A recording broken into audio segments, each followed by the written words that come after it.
하나님 말씀 요한복음 7장 1절에서 9절 말씀까지 한 절씩 교독하시겠습니다. 신약성경 155면입니다. 요한복음 7장 1절에서 9절입니다.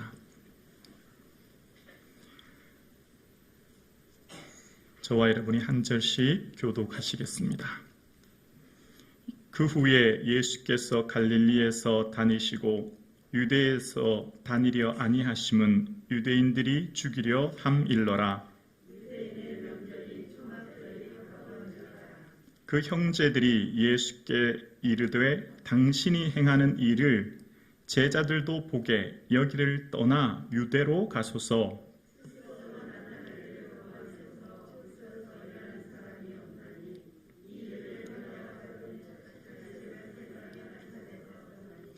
이는 그 형제들까지도 예수를 믿지 아니함일러라.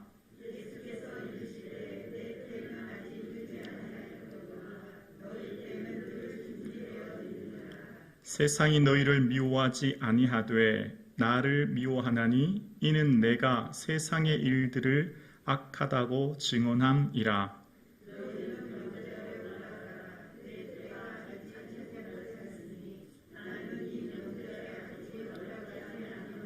함께요. 이 말씀을 하시고 갈릴리에 머물러 계시니라. 아멘. 오늘 수요 예배 드리시는 사랑하는 성도님들의 심령마다 예수님의 평강이 충만하기를 주의 이름으로 축복합니다. 아멘. 오늘 요한복음 7장은 때에 관한 말씀입니다. 유대인의 세 중요한 절기 6월절, 오순절, 7.7절 중에 3대 절개인 초막절에 대한 내용으로 유대인들은 이 중요한 절기 때마다 반드시 예루살렘에 모여 중요한 그 절기 행사를 치러야 했던 것을 중심으로 이야기가 진행됩니다. 오늘 본문 1절에 보면 먼저 이렇게 시작합니다. 그 후에 예수께서 갈릴리에 다니시고 유대에서 다니려 아니하심은 유대인들이 죽이려 함일러라. 그 후에 예수께서 갈릴리에 다니시고 라고 하는데 그냥 이 본문만을 보면 예수님이 얼마나 다니시는지를 잘 알 수 없는데요. 그러나 오늘 본문 2절이 초막절이라고 하는 것을 보아 그리고 오늘 2절은 이렇게 시작하죠. 유대인의 명절인 초막절이 가까운지라. 그러니까 지금 이제 초막절이 가까운 시간이 되었다는 것이고 그리고 이 앞절, 그러니까 6장 4절에 보면 마침 유대인의 명절인 6월절이 가까운지라로 끝맺히고 있어요. 그러니까 오늘 본문 7장은 앞장 6장에 이어서 지금 기록되어 있죠. 근데 6장은 무엇으로 끝맺히냐면 이제 6월절을 끝맺히는 것으로 오늘 7장 초막절을 가까이로 기록되고 있어요. 6월절과 초막절 사이 약 6개월의 시간이 있고 그 6개월의 시간 동안 갈릴리에 계셨다는 것을 알 수 있는 거죠. 그러니까 그 후에 예수께서 갈릴리에 다니시고 라고 하는 말은 한 6개월 정도 갈릴리에서 사역하셨다라고 하는 것을 본문을 통해 문맥상 알 수 있는 것입니다. 자, 6개월 동안 예수님께서는 우리로 말하면 이렇게 생각하시면 될 것 같아요. 서울을 중심으로 한 수도 서울이 있는 반면 저 강원도라든지 외지는 약간 수도를 벗어난 외곽지죠. 그러니까 갈릴리는 우리로 생각하면 무슨 쉽게 생각해서요. 무슨 강원도 뭐 이런 격으로 좀 생각하면 더 편할 것 같아요. 그리고 유대라고 하는 것은 우리로 말하면 무슨 경기도 혹은 서울 뭐 이렇게 생각하는 게 좀 쉽게 이해될 것 같아요.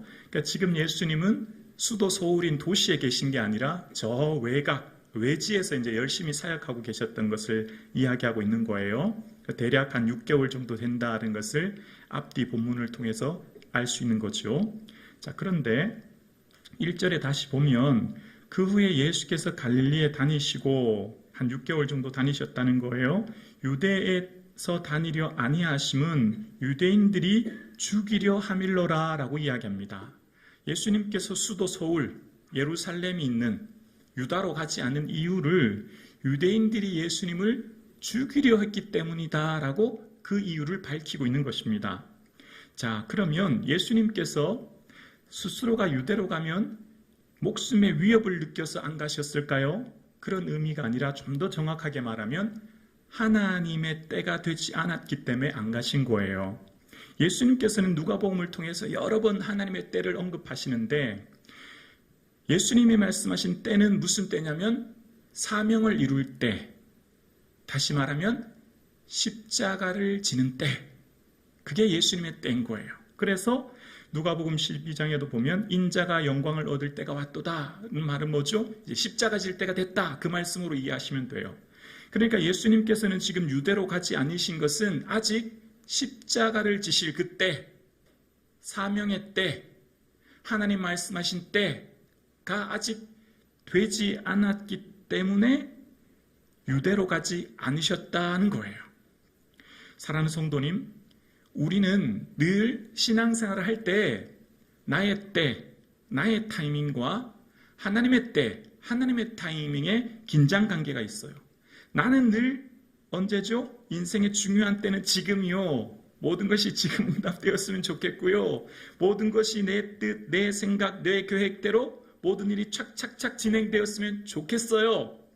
이게 내 뜻이고 내 계획이고 내 원하는 거죠. 그런데 하나님의 때, 하나님의 타이밍은 우리와 조금 다를 때가 있다는 것을 우리는 알게 되어집니다. 여러분, 인생의 중요한 기준에 있어서 어떤 것을 선택할 때, 어떨 때 무엇을 선택하느냐는 참 중요한데 우리는 언제나 이렇게 말해요. 하나님 뜻대로 결정했습니다. 하나님 뜻대로 나는 그렇게 살기를 원합니다.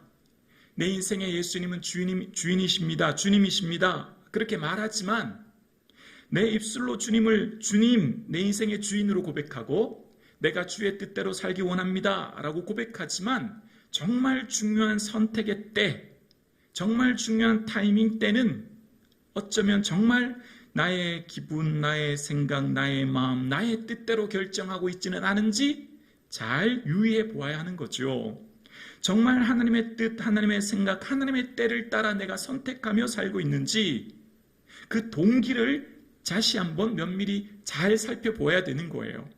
내가 지금 선택하는 이 때가 나만을 위한 이기적인 때인지 모두에게 유익하게 한 때인지, 나만을 위해 즐겁게 하는 때와 그 결정인지 모두를 위해 유익하고 즐거운 결정인지 그 뿌리, 그 동기가 나의 감정, 나의 생각, 나의 가치에 의한 것인지 아니면 하나님의 뜻, 하나님의 마음, 하나님의 계획을 기준으로 하는 선택인지, 그래서 이 선택으로 인하여서 많은 사람들에게 유익을 끼치는 것인지 아니면 나의 이 선택에 통하여서 많은 사람들에게 상처를 주는지를 그 동기를 잘 살필 수 있는 지혜가 저와 여러분에게 있기를 주님의 이름으로 축원합니다.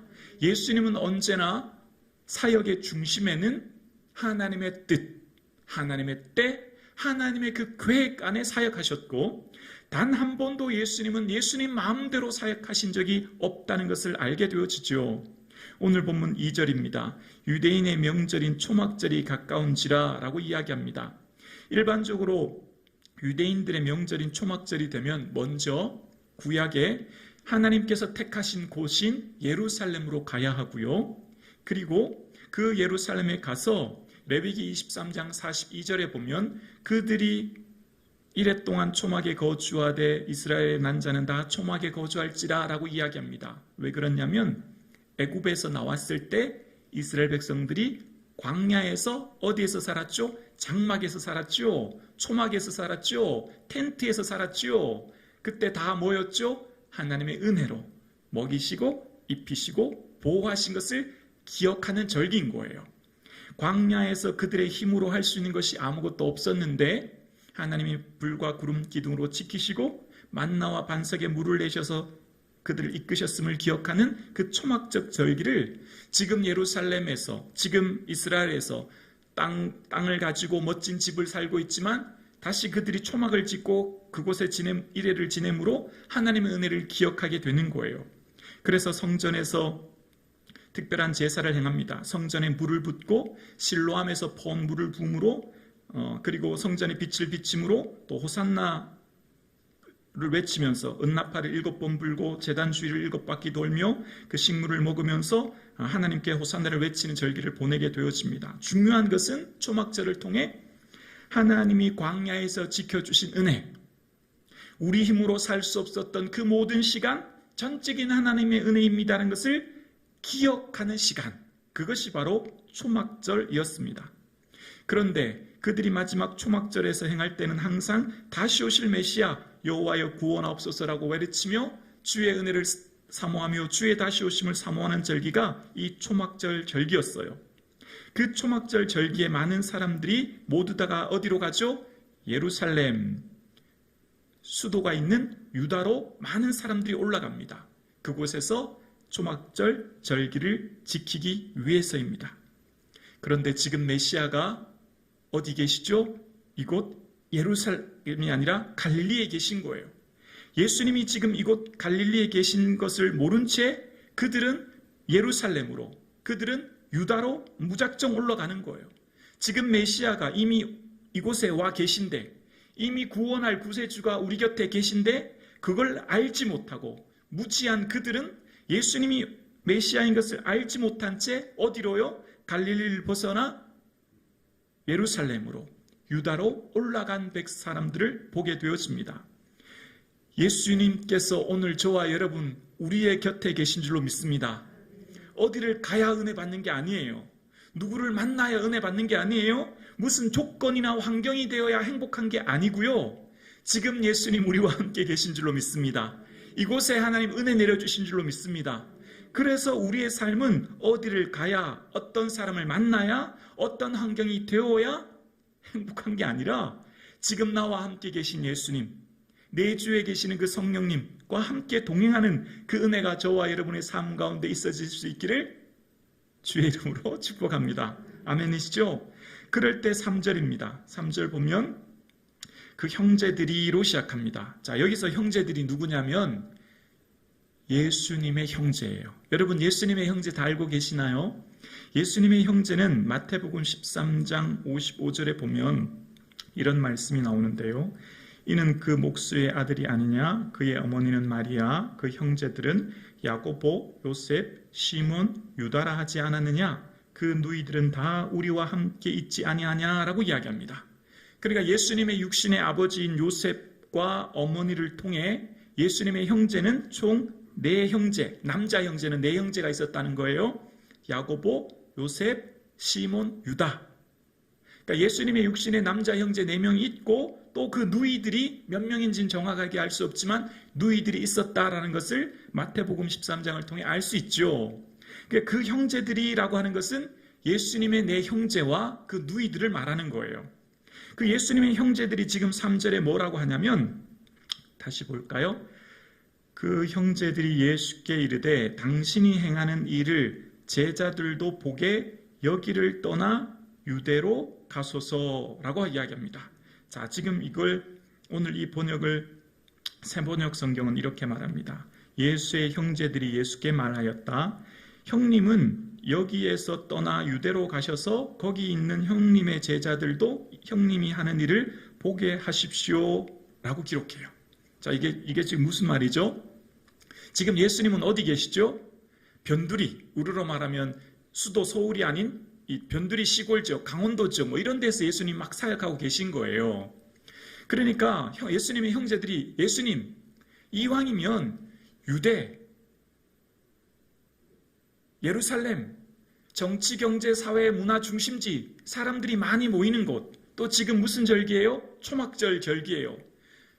초막절 절기는 사람들이 다 어디로 모여요? 예루살렘으로 모이잖아요. 그러니까 사람들이 많이 모이고 사람들이 많이 있는 그곳으로 가십시오라고 얘기해요. 왜 그렇게 얘기했을까요? 그곳에서 가서 이적을 행하고 기적을 행하면 예수님이 인기가 높아지고 예수님 명성이 높아지고 예수님 많은 사람들에게 박수갈채를 받을 때 자기들도 형제니까 예수님 덩달아 나중에 뭔가 한 자리 얻고 싶은 마음이 있었던 거죠. 그러니까 이왕이면 예수님께서 이런 능력과 권능을 이런 산골이나 시골에 계시지 마시고 인기 많도록 사람들이 많이 주목하도록 어디로요? 유대로. 유대에 뭐가 있죠? 예루살렘이 있으니까 거기로 가십시오라고 이야기하는데 이게 예수님을 위한 말인 것으로 들릴 수 있지만 사실은 다 누구를 위한 말이냐면 예수님의 형제들, 자기 자신들을 위해 한 말인 거예요. 마치 예수님을 위해 예수님이 더 높아지고 예수님이 더 많은 사람들에게 영향력을 미치도록 이곳 갈릴리가 아니라 유대로 가십시오라고 하는 말이 마치 예수님을 위한 말인 것처럼 들리지만 사실은 그게 아니에요. 그게 아님을 어떻게 알 수 있죠? 5절을 통해 알 수 있어요. 5절 볼까요? 5절에 보면 이는 그 형제들까지도 예수를 믿지 아니함일러라 라고 이야기합니다. 예수님의 형제들도 예수님을 메시아로 믿지 않아요. 구세주로 믿지 않아요. 우리를 구원할 줄로 믿지 않아요. 그냥 예수님이 기적을 행하고 떡을 먹고 배부르니까 그걸 통해 예수님이 사람들이 임금 삼으려고 하고 사람들이 박수치고 사람들이 왕 삼으려 할 때 자기들도 그 옆에서 뭔가 얻기 위해 그렇게 한 것을 보게 되어요. 이 세상의 많은 사람들은 겉다르고 솥다른 모습을 우리는 경험합니다. 어쩌면 세상살이 가운데 이런 것을 많이 경험하는지 몰라요. 그래서 때로 우리가 많이 상처를 받기도 하고 마음이 힘들기도 한 것이 사실이에요. 한자어 중에 사자성어 보니까 표리부동이라는 한자가 있더라고요. 말과 행동이 일치하는 사람들 나타낼 때 이런 단어를 쓰죠. 그 앞에서는 마치 그 사람을 위해 온갖 그 사람을 대한 좋은 말, 칭찬의 말을 다 하는데 뒤돌아서서는 그 사람이 없을 때는 온갖 또 혼담을 다하는 시대를 우리가 사실은 살고 있어요. 그러면서 예수님의 제자 형제들이 예수님을 따른 것도 알고 보면 예수님을 위한 것처럼 말하고 예수님을 위한 것처럼 따르지만 알고 보면 그 중심에는 다 자기 자신을 위한 말과 행동으로 따랐던 그 형제들을 보게 되어집니다. 오늘 예배 드리시는 조화 여러분, 오늘 우리가 예수 믿고 예배 드리고 봉사하고 신앙생활하는 모든 중심이, 모든 그 기초가, 그 모든 뿌리가 나 중심의 믿음과 신앙생활이 아니라 예수님 중심의 신앙생활과 믿음이 되어질 수 있기를 주님의 이름으로 축원합니다. 예수 믿는 깊은 동기를 한번 생각해 보실까요? 여러분, 왜 예수 믿으세요? 왜 오늘 예배 나오셨어요? 왜 기도하고 계세요? 왜 봉사하세요? 누구 위해 하시는 거예요? 그 깊은 신앙의 뿌리가, 믿음의 뿌리가 진정 구원의 은혜에 감사함으로, 그 감격함으로, 그 받은 은혜의 감사와 기쁨으로 하는 예배와 기도와 봉사가 되어질 수 있기를 주의 이름으로 축원합니다. 그 뿌리에는 정말 나 중심의 신앙생활을 넘어 주님을 위한 신앙생활이 되어 주님 말씀하시면 내가 가고 주님 말씀하시면 내가 멈춰서는 그 어떤 손해에도 그 어떤 어려움에도 그 어떤 고난에도 예수님 원하시면 그 길을 순종할 수 있는 길을 저와 여러분이 걸어갈 수 있기를 주님의 이름으로 축원합니다. 마치 예수님의 형제들이 예수님이 유대로 가라고 말하는 것이 예수님을 위한 것처럼 들리지만 알고 보면 예수님을 믿지도 않은 채 그저 세상적인 유익을 위해 했던 말인 것처럼 오늘날 예수 믿는 수많은 이 땅에 1200만의 예수 믿는 성도들이 있지만 그 많은 사람들이 진정 예수님을 이용하여 무언가 더 높은 자리, 무언가 더 나은 삶을 위한 이용의 통로로만 생각하고 있지 않은지 우리의 삶을, 오늘 우리의 신앙을 점검해 보아야 합니다. 많은 사람들의 신앙의 인생의 기준을 자기의 유익과 자기의 만족에 두고 있는 이 시대를 우리는 살고 있어요. 많은 사람들이 인생을 살아가는 인생의 기준에 내 유익, 내 만족, 내 행복, 내 즐거움, 나의 이익의 극대화만을 위해 살아가는 이 시대를 우리는 살고 있죠. 그래서 우리는 이 요한복음을 통해서 알 수 있는 한 가지를 깨닫게 되는데요. 요한복음 6장 66절에도 보면 많은 사람들이 그들을 떠납니다. 많은 제자들이 예수님을 떠나요. 왜 떠났을까요? 떡을 먹고 배부를 때는 예수님을 구름대처럼 몰려왔습니다. 그런데 예수님 말씀을 들어보니 이해할 수가 없는 거예요. 나의 몸을 먹고 나의 피를 먹어야 영생을 얻는다는 말씀에 이해를 할 수 없어서 떠나기 시작했어요. 오늘 본문 7장 1절에는 예수님을 어떻게 합니까? 죽이려고까지 하는 거예요. 도저히 자신들의 생각과 이해하기 어려운 말씀으로 자신들이 받아들일 수 없으니 예수님을 죽이려 하고, 또한 7장 20절에 보면 예수님의 말씀을 듣고는 예수님이 귀신 들렸다라고 하고, 7장 32절에 보면 바리새인과 대제사장들은 사람을 보내어 예수님을 잡아 체포하려고까지 하는 모습을 발견하게 되었습니다. 그 동기는 바로 이전 요한복음 5장에 나타났던 베데스다 연못에서 안식일 치유하는, 안식일 율법을 어긴, 예수님을 도저히 메시아로 또 예수님을 그냥 둘 수 없어서 기존 기득권을 지키기 위한 바리새인과 대제사장들의 모습을 발견하게 되었습니다. 그들이 알고 있는 사고와 가치, 그들이 알고 있는 생각을 깨트리지 않고 오히려 그들을 더 사고와 생각을 견고히 함으로 예수님 말씀과 그 뜻을 받아들이지 않는 대제사장과 유대인들, 그리고 유대교 사람들은 예수님을 그대로 둘 수 없었던 거죠. 사랑하는 성도님, 오늘 저와 여러분의 삶에, 우리의 인생에 말씀은 나를 변화시킵니다. 우리의 인생은 기적을 본다고 변화되는 게 아니고요. 오늘 우리는 요한복음을 통해 알 수 있는 게 뭘까요? 오병이어의 기적, 또 베데스다 병자를 고치시는 능력의 사건을 보면서 사람들이 변화된 게 아니더라고요. 사람들의 변화는 뭐로 될까요? 성령의 충만한 임재로 변화되는 줄로 믿습니다. 어떻게 알 수 있을까요? 우리 사도행전 1장 14절 말씀 한번 찾아보실 수 있을까요? 목사님 자막 띄워봐 주실래요? 사도행전 1장 14절 한번 넘겨보실래요? 사도행전 1장 14절. 네, 같이 한번 읽어볼까요? 시작. 여자들과 예수의 어머니 마리아와 예수의 아우들과 더불어 마음을 같이하여 오로지 기도에 힘쓰더라. 여자들과 예수님의 어머니 마리아와 또 누가 거기 있다고요? 아우들, 형제들, 누이들. 그 사람들이 지금 뭐 하고 있죠? 기도하고 있어요. 뭐 하려고 기도하고 있죠? 성령 받기 위해. 이 누가복음 마지막에 위로부터 능력을 입을 때까지 기다리라고 했기 때문에 예수님의 아우들과 그 형제들이 지금 뭐 하고 있다고요? 기도하고 있어요. 사도행전 1장의 모습이에요. 2장에 무슨 일이 있죠? 다 충만함을 받죠. 성령의 임재를 경험하게 되죠. 그리고 그들이 바뀌는 거예요. 인생은 무엇을 본다고 바뀌기보다 성령의 임재와 그 말씀의 능력으로 인생이 바뀌는 줄로 믿습니다. 지금까지는 예수님의 형제들이 예수님을 믿지 않아요. 기적을 보고도 믿지 못해요. 예수님을 따라다녔지만 예수님을 보고도 메시아인 줄 알지 못합니다. 어쩌면 어려서부터 속꿉장난하고 놀았던 그 기억이 그들이 예수님을 구주로 받아들이는데 방해물이 된지도 몰라요. 내가 어렸을 때부터 다 봤는데, 우리 엄마 아빠 다 밑에서 같이 자랐는데, 어쩌면 예수님을 받아들이기에 어려웠던 그들은 성령의 임재는 인생을 변화시키는 줄로 믿습니다. 인생의 변화는 오직 주의 은혜를 구하고 기도함으로, 그 간절히 구하고 기도하는 영혼에게 성령의 충만히 임재하여지게 하시고, 그 성령의 충만한 임재는 그의 가치와 사고체계를 깨트리시고 변하여 새 사람 되게 하시는 줄로 믿습니다. 그러므로 여러분, 우리의 인생은 오직 성령의 능력과 권능 안에 새 사람을 덧입게 되어지고 새롭게 되어질 줄로 믿습니다.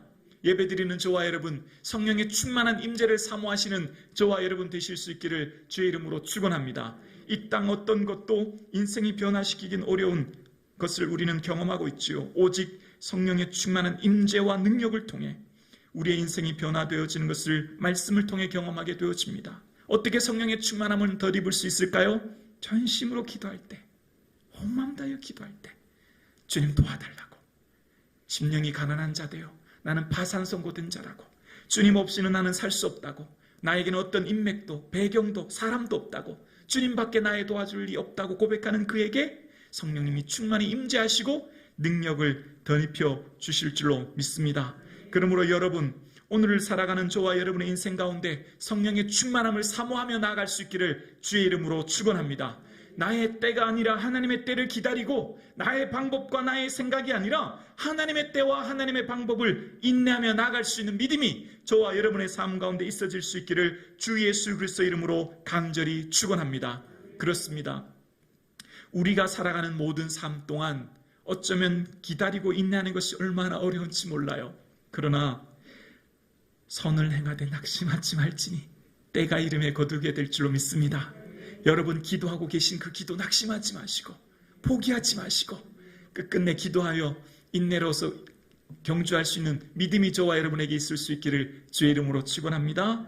그래서 나의 때와 나의 방법과 나의 생각이 지금 당장 내 방법과 내 계획대로 되지 않아도 하나님의 때와 하나님의 방법을 바라보고 인내할 수 있는 믿음, 그것이 바로 오늘 우리에게 주시는 산 믿음이 되어질 수 있기를 주 예수 그리스도 이름으로 간절히 축원합니다.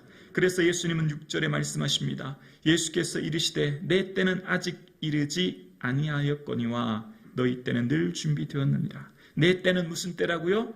사명의 때, 십자가 지는 때, 구원을 이루는 때, 하나님에서 예수님에게 맡겨주신 그 사명의 때, 하나님께서 계획하신 그 때, 하나님께서 이루려고 하신 그것을 말하고 있습니다.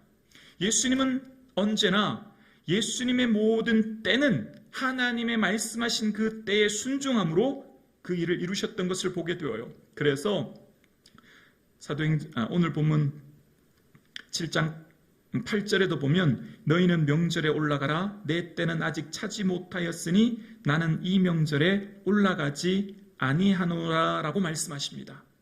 지금 사람들이 다 어디 가고 있어요? 유대로 가요. 예루살렘으로 가요. 초막절 절기 지키러. 수많은 사람들이 막 올라가기 시작하는 거예요. 다 올라갑니다. 그런데 예수님께서는 내 때가 아직 차지 않았다는 거예요. 예수님은 단 한 번도 예수님 마음대로 사역하신 적이 없어요. 다 하나님의 뜻대로, 하나님의 때에, 하나님의 방법으로 사셨죠. 여러분 어떠세요? 우리도 우리가 인생을 살아갈 때 내 때가 아니라 하나님의 때를 바라보고 내 방법이 아니라 하나님의 방법을 바라보고 내 생각이 아니라 하나님의 생각을 묵상하며 이 세상 살 수 있도록 그 은혜를 구하는 저와 여러분 되어질 수 있기를 주의 이름으로 축원합니다. 그래서 예수님은 그 명절에 올라가지 아니하셨다 말씀하고 계십니다. 예수님께서는 예수님의 그 사명의 때를 인내하며 기다리셨고 그것을 통해 하나님의 뜻을 이루기 위해 살아가셨던 모습을 발견하게 되어집니다. 그래서 오늘 본문 7절에 보면 세상이 너희를 미워하지 아니하되 나를 미워하나니 이는 내가 세상의 일들을 악하다고 증언함이라 라고 말씀하고 계십니다. 여기서 세상이라고 하는 것은 단순히 이 세상 열방, 세계 모두를 말하는 것이 아니라 예수님의 뜻을 거부하는 유대교 사회와 유대 지도자를 말하는 거예요. 그러니까 여기서 말하는 세상이라는 뜻은 유대교인들과 또한 그 지도자들, 종교 지도자들을 향해 세상이라고 말합니다. 그 사람들을 향해 예수님은 악하다라고 말하는 거죠. 우리말로 다시 쉽게 말하면 예수님의 뜻과 방법을 받아들이지 않는 유대교 지도자들과 그 사람들을 향해 악하다라고 말씀하고 계신 거예요. 그러면서 예수님께서는 다시 한번 8절에 이렇게 말씀하십니다. 너희는 명절에 올라가라. 내 때가 아직 차지 못하였나니 나는 이 명절에 올라가지 아니하노라. 아멘. 예수님의 사역의 기준은 언제나 하나님의 때였습니다. 하나님의 방법이었고 하나님이 일하실 때 나도 일한다. 아버지께서 이제까지 일하시니 나도 일한다. 요한복음 5장 17절 말씀처럼 아버지께서 일하시는 그때 예수님도 일하셨던 거예요. 주님 말씀하시면 내가 나가리다.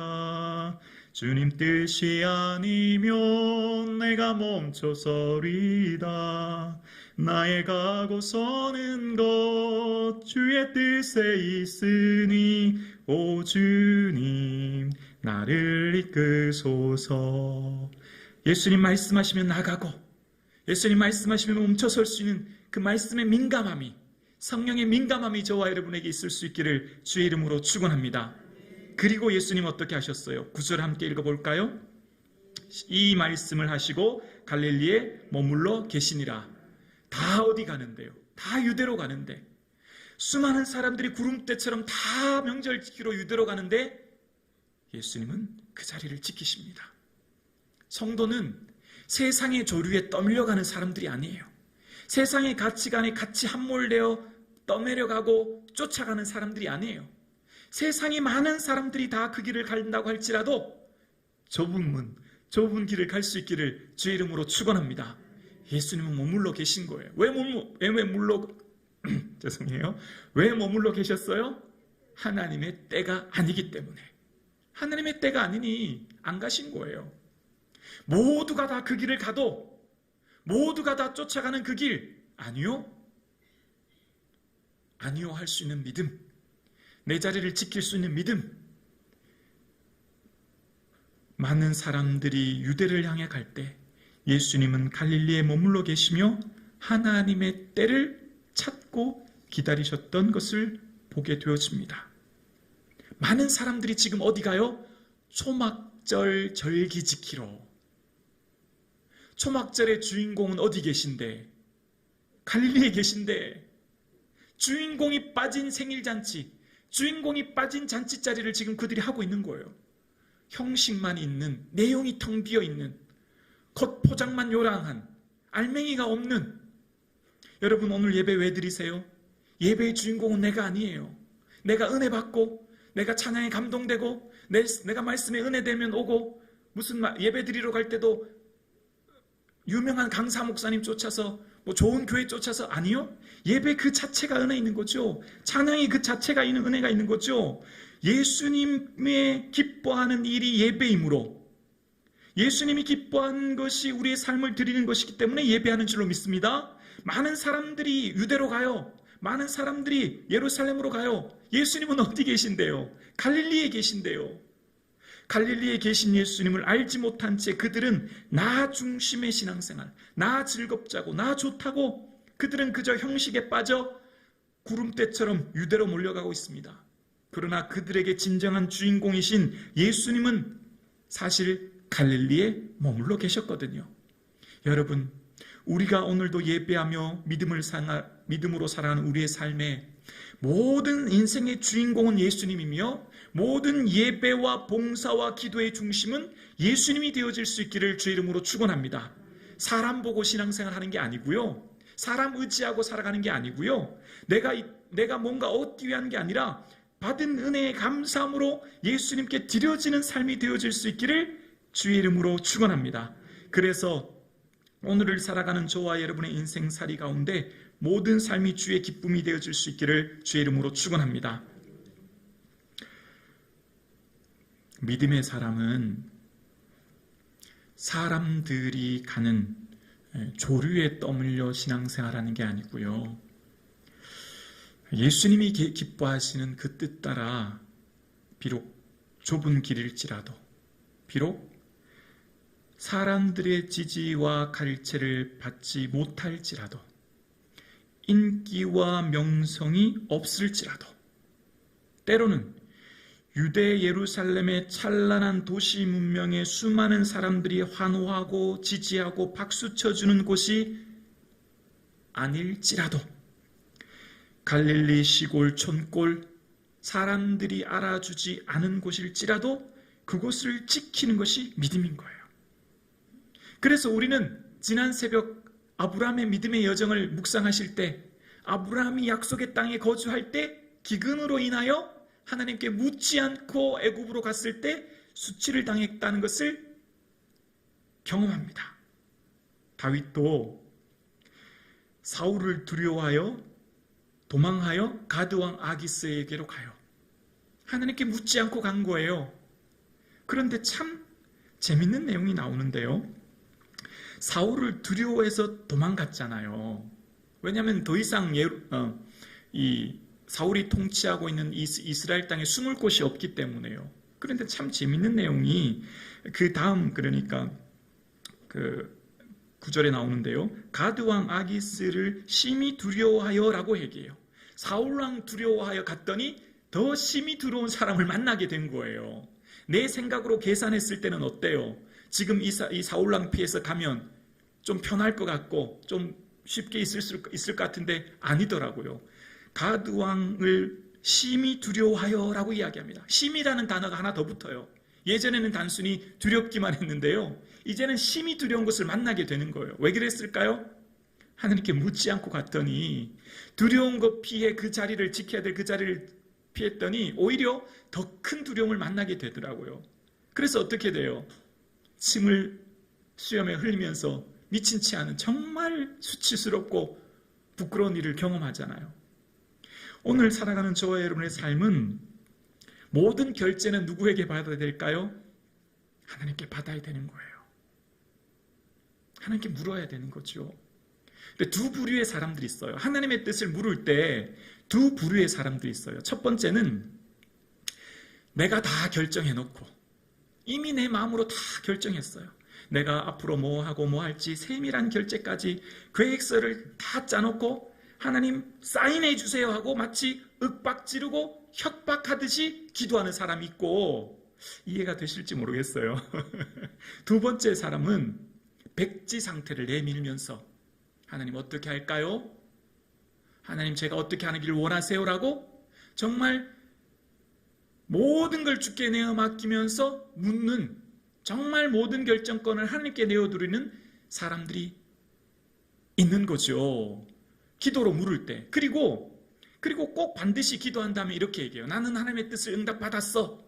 나는 하나님 응답받았어 라고 하는데 전자로 이미 자기가 결정 다 해놓고 하나님을 윽박지르듯이 마치 자기가 허락 안 해주면 큰일 나듯이 하는 사람이 있는 반면에 정말 하나님의 뜻을 묻고 기다리고 인내함으로 받은 사람도 하나님의 뜻이라고 말하거든요. 여러분 어떠세요? 여러분 어떤 일을 결정할 때, 여러분 어떤 일을 선택할 때 인생의 기준이 하나님의 뜻이잖아요. 그 인생의 기준이 하나님의 뜻인데 내가 모든 것 이미 다 결정해놓고 사인만 해달라고 기도하고 계시나요? 아니면 모든 백지 상태를 내밀고 모든 것 하나님께 맡깁니다. 하나님 결정해 주시길 기다립니다. 말씀하시면 내가 손해보는 것일지라도, 내가 가기 싫은 그 길을 잃을지라도 하나님 머물러라 하고 하면 이 자리에 머물겠습니다라고 하는 그 마음의 다짐 가지고 묻고 기도하고 계신가요? 성도님들이 제가 목회를 하면서 느끼는 게 한 가지가 있어요. 성도님들이 목사님 상담해 주세요 라고 하면서 이제 저에게 물어요. 그리고 어떻게 하는 게 하나님 뜻인지 모르겠어요 하고 물을 때가 있는데요. 이렇게 두 부류의 성도님들이 계신 거예요. 얘기를 가만히 듣고 있으면 이미 자기는 마음의 결정을 다 했어. 다 이미 이렇게 하기로 해놓고 목사님 허락만 해주세요. 하나님 허락만 해주세요. 그래야 마음이 편하니까요. 그래야 나는 하나님 뜻 응답받았다고 말하고 하니까. 그래야 나는 목사님께 이미 허락받았다고 하니까. 그런데 두 번째 부류는요. 정말 묻는 사람이 있어요. 정말 어떻게 할지 몰라서, 정말 하나님 기뻐하시는 뜻이라면 힘든 거 손해까지도 감내하겠다고 묻는 사람이 있어요. 오늘 예배 드리시는 저와 여러분, 여러분의 인생의 기준이 정말 무엇입니까? 곰곰이 생각해 보았으면 좋겠어요. 정말 내가 어떤 일을 선택하고 결정할 때 하나님의 뜻이라고 알고 믿고 나아가는 그 길이 정말 하나님 기뻐하시는 일이며 모든 사람들을 유익하게 하며 내가 그 선택한 결정으로 인하여 나만 기쁘고 즐거울 뿐만 아니라 내가 속한 그 공동체와 내가 향한 그 모든 사람들을 유익하게 하는 그 열매로 그들을 아는 것처럼 그 선택의 결정과 그 뜻을 통해 많은 사람들에게 유익한 열매가 드러나는 뜻으로 살아가고 있는지 우리의 신앙을 점검할 수 있는 믿음이 있기를 원합니다. 사랑하는 성도님, 오늘 수많은 사람들이 예수님을 믿는다고, 하나님의 뜻대로 살겠노라고, 예수님이 내 인생의 주인이라고 고백하며 살고 있지만 정말 수많은 사람들이 모두가 다 예수님을 내 인생의 주인 되어주심에 모든 선택권을 예수님께 맡기고 신앙생활을 하는지, 정말 많은 사람들이 하나님의 뜻대로 산다고 하면서 내 뜻이 아니라 정말 하나님의 뜻대로 인생의 모든 선택을 하며 사는지 이 시대의 삶을 살펴보아야 합니다. 오늘 예배 드리시는 저와 여러분, 우리의 모든 삶이 주님 기뻐하시는 그 뜻, 주님 기뻐하시는 그 일 위에 살아갈 수 있기를, 인생의 기준이 하나님의 뜻이 되어질 수 있기를 주의 이름으로 축원합니다. 오늘 수요 예배 드리시는 사랑하는 성도님, 2023년도 벌써 한 달이 이렇게 지나가 버리고 2월이 되었어요. 얼마나 시간이 빨리 가는지 몰라요. 매 선택의 순간마다 예수님 기뻐하는 그 뜻, 예수님 기뻐하는 그 삶을 저와 여러분이 살아낼 수 있기를 주의 이름으로 축원합니다. 살아계신 아버지 하나님 감사드립니다. 내 때, 내 방법, 내 생각, 내 감정대로 살지 않고 하나님의 때, 하나님의 방법, 하나님의 계획대로 살 수 있는 믿음 허락하여 주옵소서. 아버지 하나님, 오늘 예배 드리시는 우리 모든 성도님들의 믿음 속에 그 마음 중심, 그 깊은 믿음의 뿌리에 구원받은 은혜에 감사함으로 예배하며 찬양하며 봉사할 수 있는 은혜 허락하여 주옵소서. 감사드리며 예수님의 이름으로 기도드리옵나이다. 아멘. 할렐루야. 아멘. 오늘 예배를 허락해 주신 하나님께 감사드립니다. 예수님의 기쁨, 예수님의 자랑, 예수님의 면류관 되는 저와 여러분 되기를 주의 이름으로 축복합니다. 아멘.